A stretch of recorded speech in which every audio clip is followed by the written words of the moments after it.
Yeah.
Are you ready to party?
So I told her, now you still be friends.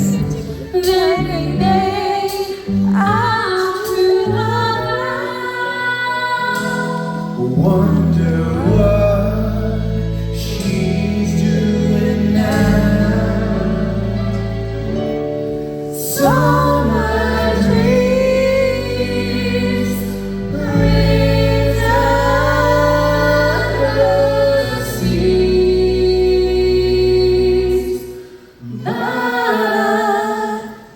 Oh,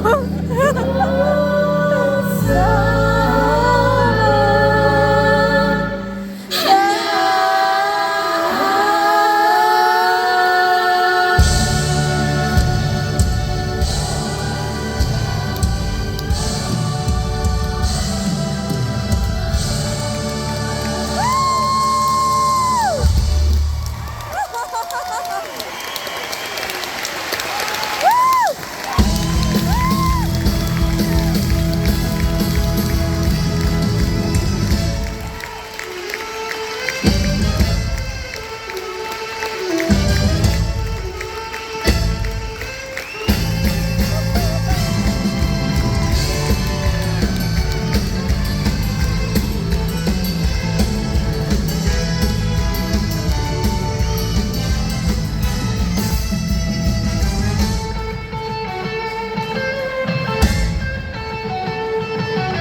first show of 2025 done and dusted. As you can see, it was Grease. To be fair, I was kind of umming and ahhing about seeing Grease. I don't know if it's because the movie's so ingrained in my brain, or if when I was in grade 9, being part of the ensemble for Grease kind of like took it out of me. Mind you, it was a fun little thing. I got to be on roller skates. That was cool. Scary though, but cool. So I was very umming and ahhing, but I went, screw it. I'm gonna go see it once. If I don't like it, I saw it once. I don't have to see it again, and it's fine. I was reading through the program, and the program said, you know, we've made it a bit more contemporary, a bit more, yes, it's what you know, but it's a lot more contemporary. And I was kind of thinking, going, how can you make Grease contemporary? It was very specific to the 1950s. It was very specific with the dialogue, with the timeline, with the way it is, right? But when you watch the stage show, I think within the first 2-3 songs, my mind went to Kinky Boots.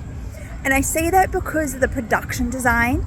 The production design of Grease is pretty much mostly a giant set of stairs on their set for the whole production.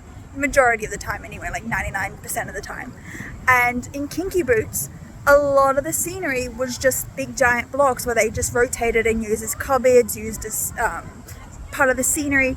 And it worked in their favor, which again, having a big giant set of stairs works in the favor of Grease. And they use that as like the variety of scenes that they have, and like as like a part of a prop, and it's fine. And it does also show the cast how limited the scenery, the stage is with the way that they can move. So it is very vocal heavy. It is very physical movement heavy, which is a good thing because that's what you want. But storyline wise, it's kind of not there. And I don't think that's a bad thing to say. I just think that watching the stage play, having the movie ingrained in my brain, you know where the storyline is in the movie, right? You know where it is. You can like quote it off the top of your head. You can picture every scene as it goes in the stage play. It feels very John Water-esque. I don't know why, but by the end of Act 1, my first thought was, oh my god, this is if Crybaby and Hairspray had a baby, this would be their show. Even though John Waters literally has nothing to do with Grease. Oh my god. Look, I love John Waters, clearly, but like, that's the vibes that I'm getting. And it's not a bad thing, but with John Waters, you kind of know what you're getting. You're getting this kooky little piece. With Grease, you also know what you're getting. This storyline about conformity and kind of like the pressures of 1950s, so to speak. With this, it uses the songs to move it along, which again, like the movie does, but because there's not necessarily a clear-cut storyline, the songs have to be the story. And I feel like it's not necessarily a bad thing, but it does move the stage play along quite quickly. I watched the first act, and next thing you know, it's over. And I'm like, wait, I literally just sat down. How is it over already? Watched the second act, and I was like, I think a few things are missing here. Yeah. I know with some of the songs, I'll have to double check the program, but I feel like some of the songs were out of order. Again, because the movie's so ingrained in my brain, seeing the way it is on stage, I'm like, hold on, are we sure that's the correct, you know, I'm gonna roll with it. Again, it's not necessarily a bad thing, because with stage you got the limitations, and with limitations mean there's only so much you can do, which makes sense because I've seen a lot of stage shows and they know how to use their set design, they know how to use their cast to their advantage, they know how to use the limited space to their advantage, which again is not a bad thing. It's just how stages go and how stage plays have to go. But just watching this kind of play out was kind of very interesting. I think it wasn't really until the mega mix, which is the bow, where I kind of had a lot more fun. I was like, okay, cool, I feel like I'm just watching people perform the songs rather than perform the show. Like the cast did a fantastic fantastic job, that's the word. And I kept pinpointing little characteristics, and I was like, oh my god, I love this. So I have no faults with the cast. Let me get my cast list out and tell you my thoughts on the cast. Now I am kind of disappointed because this stage show advertises that it's Pat Newton and Marsha Hines, two of Australia's biggest names. I did not get Pat Newton. I don't know who I got, which it's not a bad thing, but I was kind of excited for Patty. But I did see Marsha Hines, and this is going to sound like a really weird thing to say, but it felt like I was in church, specifically black church. And I know that's weird to say, but like the ones that I've seen on TV look so fun, and that's the way Marsha Hines' Beauty School Dropout scene feels like. It feels like this fun little hymn sort of deal, and I'm like, oh my god, I'm having really fun. I feel like I'm in church. It's like, this is fun, rather than white church where you sit there and just get bored. But we had Fabian Andres, who plays Denny Zuko. He definitely channels his inner John Travolta, does a fantastic job at it. Annalise Hall plays Sandra D, or Sandy Tabowski. Oh my god, the way that she sounds, I feel like she's articulating exactly word for word as Olivia Newton-John. I could not unhear her as Olivia. Fabian, the way he fluctuates and pronounces his words is very John Travolta, that I was like, oh my god, these two people clearly know they're actors and clearly trying to be those actors. You got Mackenzie Dunn as Rizzo. This is not a bad comparison, but it's going to sound like it, but I kept comparing her to Tracy Lords from Crybaby, just because of the way she interacts. I was like, that's very Tracy Lords in Crybaby, like the sexy, go fuck yourself type of character. I was like, oh, I love her portrayal. You got Keanu Gonzalez, who is Kaneki. Kaneki's really fun. In a weird way, he kind of reminds me of Austin Butler. I don't know why. It's not necessarily criticism. You got Bobby Fox as Vince Fontaine. I'm not really familiar with Bobby Fox, so this is the first time I've seen him. But he's only on it for like maybe 10 minutes, which is not enough time to really get your perspective on it. Marsha Hines as the teen angel. Caddy Hamilton as Frenchie.